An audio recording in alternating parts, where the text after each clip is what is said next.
बोलती पुस्तके. ज्यांना वाचनाचा नाद, त्यांना बोलती पुस्तके घाली साद. आमचं चॅनल सबस्क्राईब करा आणि सबस्क्राईब करायला इतरांनाही सांगा. नमस्कार श्रोते मित्र हो. बोलती पुस्तके सादर करीत आहे लेखक श्री दशरथ गावडे लिखित कादंबरी फेरा, प्रकरण 19. आपल्या माणसाच्या प्रेमळ व सहानुभूतीच्या 4 शब्दांनी दुःखी माणसाचं दुःख खूप हलकं होत असतं. प्रेमानं हळुवार मारली फुंकर त्याला खूप काही देऊन जाते. त्याच्या मनाला फार बरं वाटतं. आपली काळजी घेणारा आपलं कोणीतरी प्रेमाचं माणूस आहे म्हणून त्याच्या मनाला उभारी मिळते. मनात एक नवी उमेद जागते, नवीन आशा निर्माण होते. आशाच्या बाबतीतही असंच होत होतं. पाटलांच्या प्रेमळ शब्दाने आणि डोक्यावरनं फिरवलेल्या त्यांच्या मायेच्या हातानं तिला खूप आधार मिळायचा. तिच्या दुःखी मनाला खूप बरं वाटायचं. तिच्या मनाला उभारी मिळायची. त्यांच्या मायेपुढे शरीराला मारलेला लकवा काहीच नाही असं तिला वाटायचं. आपल्याला एक दिवस नक्की बरं वाटेल असं तिला वाटायचं व ती खुश राहायचा प्रयत्न करायची. रात्री 8च्या सुमाराला दादानी वहिनीचं जेवण घेऊन जायला घराकडे ये. गाडी घराजवळ पोचताच शामरावनं सुभाषला सांगितलं. ठीक आहे म्हणत सुभाष आपल्या घराकडे गेला. शांता पोरांच्या वाटेकडे डोळे लावून बसली होती. तिच्यासोबत तिची आई व शारूबाई बसल्या होत्या. कोल्हापुरात मी पोरं गावायला नाहीत फई. शामराव व महादेव दोघंच घरात आलेले पाहून शांतानं शामरावला विचारलं, कारण शामराव जाताना तिला तसं सांगून गेला होता. नाही ग, पोरं तिकडे बी गावायला नाहीत, पडलेल्या आवाजात सांगत शामराव भिंतीला टेकून बसला. महादेव त्याच्या बाजूला बसला. माझं फार नाही गावलं तर माझा जगून तरी काय उपयोग, असं बोलत शांता मोठ्यानं रडू लागली. आम्ही काय हातावर हात ठेवून घरात बसलो यावेळी. रोज कुठं ना कुठं तरी जाऊन त्यासनी हुडकून येतोयच ना. काय बी करून त्यासनी आम्ही हुडकून आणतो. खरं तुझं रडणं तेवढं बंद कर बाई. सारखं सारखं रडून तू मरून जाशील खुळी. कुठनं बी त्यासनी हुडकून आणलं म्हणजे झालं ना मग. आपल्या ढंगात महादेव गुरवनं तिला समजावून सांगून शांत केलं. कातर वेळेस संगीता व सुनीता घरात आल्या. त्यांनी चहा केलेला पिऊन शारूबाई व महादेव गुरव आपापल्या घरी गेले. नंतर त्या जेवणाच्या तयारीला लागल्या. जेवण तयार होईपर्यंत 8 वाजले. शामरावला, शांताला व तिच्या आईला जेवायला वाढून त्याने हॉस्पिटलला नेण्यासाठी डबे भरून पिशवीत घालून ठेवले. पोरांच्या आठवणीनं शांताच्या तोंडात घास जात नव्हता.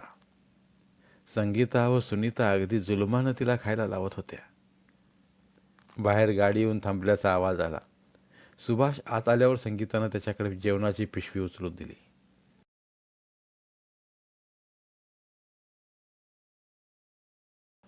हॉस्पिटलमध्ये जाऊन सुभाषनं जेवणाचा डबा दिला व परत गावाकडे गेला. रुक्मिणीनं आशाला 4 घास भरवले. नंतर दोघांनीही थोडं थोडं खाल्लं व अंथरुणावर आडवे झाले. अजून सर्व काही ठीक होईल असं रुक्मिणीला वाटत होतं.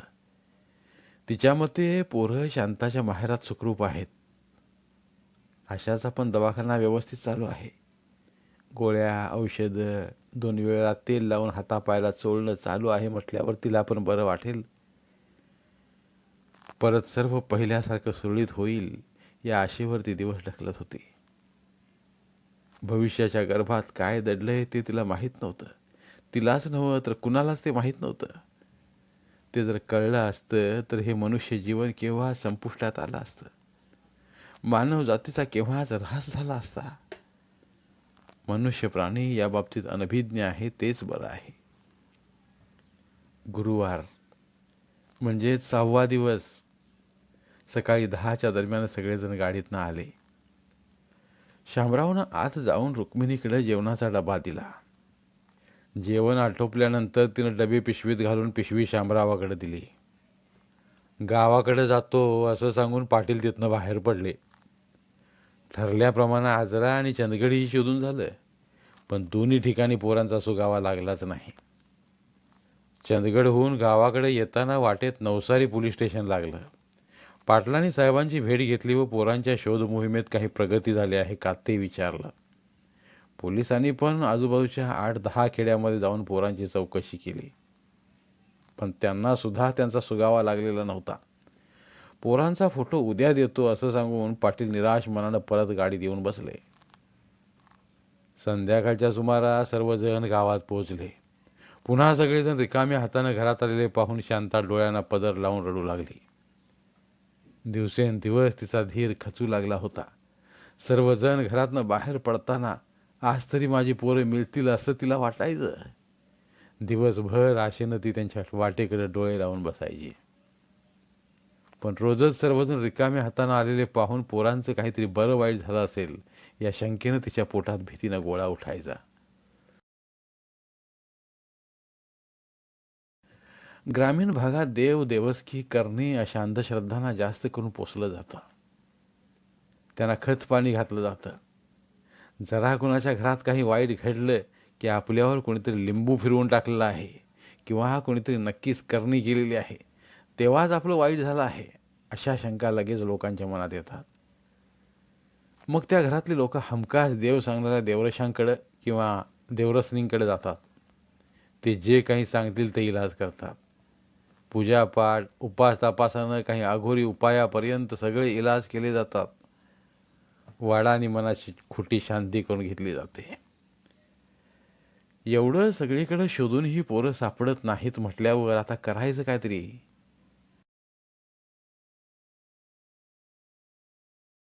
आता कुठं म्हणून त्याशी शोधायचं? सगळ्यांसमोर असे अनेक प्रश्न वासून उभे राहिले. अचानक घडलेल्या दुःखी घटनामुळे शामरावाच्या भांबवलेल्या मनात देव, देवस्की आणि करणी याबद्दल शंका येऊ लागल्या. या घटना नशिबाच्या नसून कोणीतरी आमच्या घरावर करणीच केली आहे. आमचं चांगलं चाललेलं कोणाला तरी बघवलं नसेल म्हणून त्यानं आमच्या घरावर देव उठवून घातला आहे, असं त्याला वाटू लागलं. मनातली ही शंका त्यानं दादाला व सर्वांना बोलून दाखवली. महादेव हा देवाधर्मातला माणूस असल्यामुळं त्याला शामरावाची शंका पटकन खरी वाटली. त्याने ती गोष्ट उचलून धरली. अशा गोष्टी खऱ्या असतात असं त्यानं सर्वांना सांगितलं. योगायोगानं किंवा चुकीमुळे घडल्या गावातल्या काही घटनांचा शामरावाच्या विचारांशी संबंध जोडून त्या गोष्टी त्यानं उदाहरणासहित पटवून सांगितल्या. त्यामुळं अशा गोष्टीवर विश्वास नसलेल्या पाटलांना सुद्धा त्यातल्या काही गोष्टी पटल्या. पण जर असं असेल तर मग आमचं कुणाशी वैर नाही की भांडण नाही. आम्ही सगळ्यांशी चांगलं वागतोय, चांगलं बोलतोय आणि गावातल्या सगळ्या माणसात आपलेपणानं मिळून मिसळून राहतोय. सगळी लोक पण आपल्याशी चांगलं बोलतात, सलगीनं वागतात. मग कोण आमचं असं वाईट करेल, असा प्रश्न त्यांच्या मनात निर्माण झाला. असं कोणी काही करेल असं त्यांना वाटलं नाही. आपलं कुणाशी भांडण किंवा वैर जरी नसलं तरी आपलं चांगलं चाललेलं आहे लोकांना बघवत नाही. तेच लोक आपलं वाईट व्हावं म्हणून आपल्यावर असं काहीतरी काळं बोरं करत असतात. अशा गोष्टींना हलकं घेऊन चालत नाही. चांगल्या देवरशाकडनं जाऊन त्यांची तोड शोधून काढली पाहिजे, त्यावर चांगला इलाज केला पाहिजे, असं महादेवानं त्यांना समजावून सांगितलं. घडलेल्या सगळ्या घटनांमुळं पाटील अगोदरच हैराण झाले होते, भांबावले होते, वैतागले होते. जरी त्यांचा अशा गोष्टींवर विश्वास नसला तरी शामराव व महादेव म्हणतायत म्हणून आणि पुढं मागं आपल्याला पण मनात शंका राहायला नको म्हणून ते महादेवानं सांगितला इलाज करायला तयार झाले. पण उघडपणे अशी चौकशी न करता अगदी गुपचूपपणे चौकशी केली पाहिजे असं त्यांना वाटू लागलं. पाटील, कोणी काय करणी बिरणी केली असेल तर ती बाहेर निघती आज. खरं माझ्या डोसक्यात अजून एक ठिकाण आहे बघा, तिथं पोरं गेले असतील असं वाटतंय आम्हाला. महादेवच्या मनातली शंका त्यानं पाटलांना बोलून दाखवली. कुठलं रे महात्मा? गोव्याला जाऊन पोरांनी हुडकून आलो असतो तर बरं व्हायचं हो. पायाला भिंगरी बांगल्या ग त्यांनी हुडकायला आम्ही सगळीकडे फिरालो या. त्यात आता फक्त एवढ्या एका जागेला हुडकून बघूया असं माझं मत आहे. कारण आमच्या गावातली नायकाची काही पोरं गोव्याला कामाला आहेत. तिकडं बी पोरं जाण्याचा चान्स आहे. तिथं जर पोरं गावली नाहीत तर मग शेवटला ह्यो देवरशाचा इलाज करूया. मनात शंका राहायला नको. कदाचित पोरं तिथं गावतील पण. भांबावलेलं मन कुठलाच पर्याय सोडू इच्छित नव्हतं. प्रत्येक पर्याय, प्रत्येक गोष्ट आजमावून पाहू इच्छित होतं. पाटलाने लगेचच गोव्याला जायचं ठरवलं. या प्रचंड दुःखात व जीव घेण्यात ताणतणावात कमलाबाईच्या सासूचा आज कावळ्याला नैवेद्य ठेवायचा दिवसही सर्वजण विसरून गेले. तिकडं कोणीही गेलं नाही. शुक्रवारच्या दिवशी सहकाऱ्यांना घेऊन आजरा आंबोली मार्गे गोव्यात पोचले. तिथली हॉटेल्स, लॉज, मोठमोठी चर्च, एस टी स्टँड, चौपाट्या शक्य होईल तेवढं सुभाषने फिरवलं. गडहिंग्लजमधून निघताना फोटोग्राफरकडे जाऊन पोरांचे फोटो घेतले होते. ते फोटो दाखवत सगळ्यांकडे त्यांची चौकशी केली, पण कुणीही त्यांना पाहिलेलं नव्हतं. गोव्यात डिझेल स्वस्त मिळतं म्हणून परत येताना सुभाषने एका पेट्रोल पंपावर गाडी थांबवून टाकी फुल्ल केली. पोलीस ठाण्यात पोरांचे फोटो द्यायचे होते म्हणून त्यानं तिलारी मार्गे गाडी काढली. गेलं 4-5 दिवस पाहायला ठारा नाही ते आम्ही असणी हुडकी फिरतोय. तरी बी गावाला झाल्यात. मग ही नेमकी गेली कुठं म्हणायची? धरणीनं गिळलं म्हणायचं की आभाळानं खाल्लं म्हणायचं ह्यासने? त्यांच्या जीवाचं जर काय बरं वाईट झालं असतं तर कुणाकडनं तरी तशी बातमी समजली असती. अशा गोष्टींचा लवकर सुगावा लागतो या माणसाला. चांगली बातमी पसरायला येळ लागतो या, खरं वाईट बातमी वाऱ्यागत पसरती. पाटील त्रासून बोलले. कोणाला काय बोलायचं काही सुचेना. विचार करीत सगळेजण गप्प बसून राहिले. नवसारी पोलीस स्टेशनमध्ये जाऊन पाटलांनी साहेबांकडे पोरांचे फोटो दिले. फोटो मिळाल्यामुळे तपासाला गती मिळणार होती. साहेबांनी त्यांना समजावून सांगून धीर दिला. पाटील पुन्हा गाडीत येऊन बसले. अंधार पडला होता. गाडी गावात पोचल्यावर सगळे सहकारी आपापल्या घरी गेले. पाटील बंधूंना पुन्हा रिकाम्या हातनं आलेलं पाहून शांतानं रडण्याचा सूर लावला. संगीतानं व सुनीतानं तिला समजावलं. शामरावनं बैलांचा फोटो भिंतीवरच्या खिळ्याला अडकवला.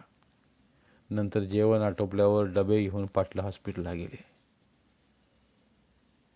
कुठं आहे साई तुम्ही दिसभर?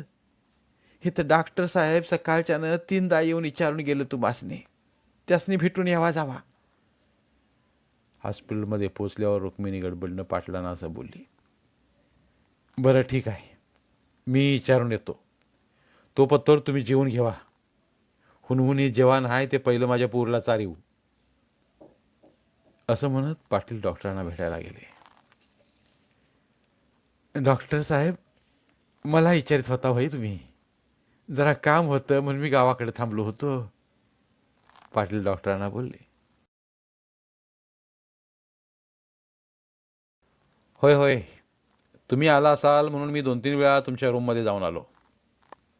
हे बघा, तुमच्या मुलीला बरं करण्यासाठी मी शक्य तेवढे प्रयत्न केलेले आहेत.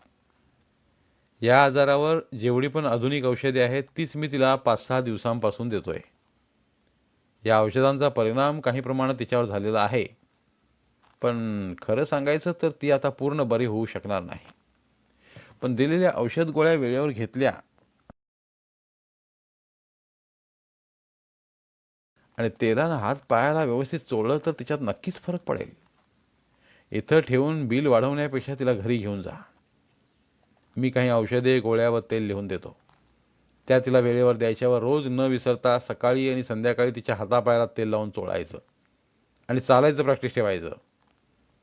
तेव्हा उद्या तुम्ही तिला घेऊन जा. डॉक्टरांनी असं सांगितल्यावर पाटलांच्या पायाखालची जमीन हलली. त्यांचं मन भरून आलं. डोळ्यात अश्रू तरळले. डॉक्टर साहेब, तुम्ही काय बी करा, खरं माझ्या पोरगीला तेवढं बरं करा हो. केवढा बी पैसा लागू देत. एक शात ऐकून मी खरंच करायला तयार आहे. खरं माझ्या पोरगीला पहिल्यागत करा. पाटील डॉक्टरांना हात जोडून गयावया करत बोलले. पाटील, मी सगळे प्रयत्न करून बघितले, पाटलाने जोडलेल्या दोन्ही हातांना पकडून डॉक्टरांनी त्यांना प्रेमळ भावनेने समजावून सांगितलं. डॉक्टर साहेब, माझी पोरगी आता इथनं पुढं अशीच राहणार? तिला कधीच बरं वाटणार नाही? पाटील, तेच मी तुम्हाला आता सांगितलं.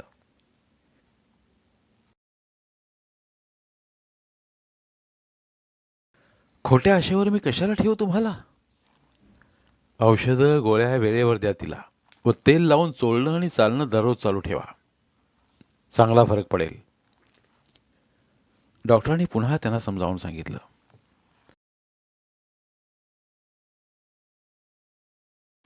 पाटलांचे डोळे अश्रूंनी डबडबले, ओठ थरथरू लागले.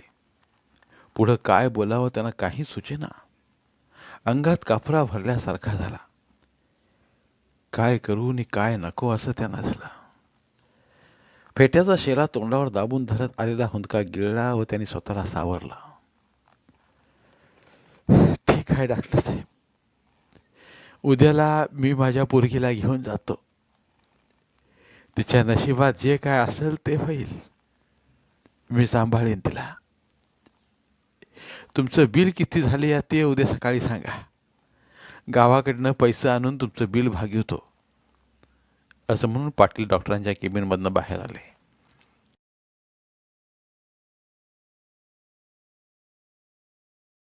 रोगी माणसाची मनस्थिती डॉक्टर जशी समजतात अगदी तशीच ते रोगी माणसाच्या नातेवाईकांची सुद्धा समजतात. जीवनात हजार दुःख असतात. प्रत्येक रोग्याचा रोगही वेगळा असतो आणि त्याचं दुःखही वेगळं असतं. असंही अशा तीव्र शारीरिक वेदनांनी तळमळणारे रोगी व त्यांचं तळमळणं पाहून त्यांच्या नातेवाईकांच्या मनाला होणाऱ्या यातना ते अगदी जवळून अनुभवत असतात. एखाद्या असाध्य रोगाने ग्रासलेल्या रोग्याला आपण मरणार आहोत हे ज्यावेळी कळतं त्यावेळी त्याच्या मनाला लागलेली टोचणी झुरणी हेही ते जाणतात. दुर्धर आजारानं आपल्या एखाद्या नातलगाच्या जाण्यामुळं अश्रू ढाळणारे त्याचे नातेवाईक किंवा ध्यानीमनी नसताना एखाद्या अपघातात अचानकपणे आपल्या प्रिय व्यक्तीला गमावल्यामुळे त्याच्या प्रियजनांनी केलेला आक्रोश, अशा घडणाऱ्या दुःखी घटना ते नेहमी पाहत अनुभवत असतात. अशासारख्या एका वयात आलेल्या तरण्या मुलीला अचानक लकवा मारून ती आयुष्यभरासाठी अपंग झालेली आहे व इथनं पुढं ती याच अवस्थेत राहणार आहे हे सत्य ज्यावेळी तिच्या वडिलांकडनं तिला समजेल तेव्हा तिच्या मनाला कोण यातना होतील? काय वाटेल तिच्या मनाला? मन भावना मारून अख्खं जीवन हे शारीरिक व्यंग घेऊन जगावं लागणार या जाणीवेनं तिच्या काळजाचं पाणी पाणी होईल. अचानक असं शारीरिक अपंगत्व येऊन घरात राहिल्या तरण्या ताठ्या मुलीचं तळमळणं पाहणं याच्यापेक्षा तिच्या आई वडिलांसाठी दुसरं कोणतं मोठं दुःख व शिक्षा असेल या जगात?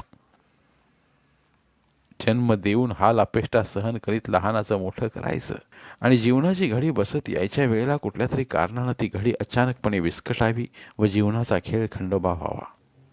नेहमीच्या जगण्यातले असे अनेक प्रसंग व अशा अनेक प्रकारचे दुःख ते पाहत असतात. डॉक्टर हा सुद्धा एक माणूसच असतो. भावभावना, यातना, वेदना, सुख दुःख अशा सर्व अंतर्बाह्य गोष्टींची जाणीव त्यालाही असतेच. धन्यवाद. उर्वरित कादंबरी पुढील भागात.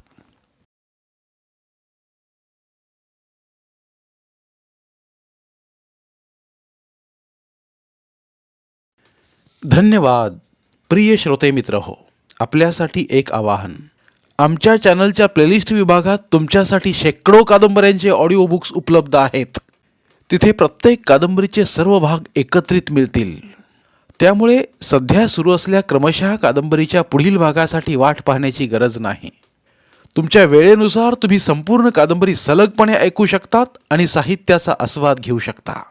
कृपया आमच्या चॅनलच्या होमपेजवर जाऊन प्लेलिस्ट चेक करा आणि तुमची आवडती कादंबरी निवडा.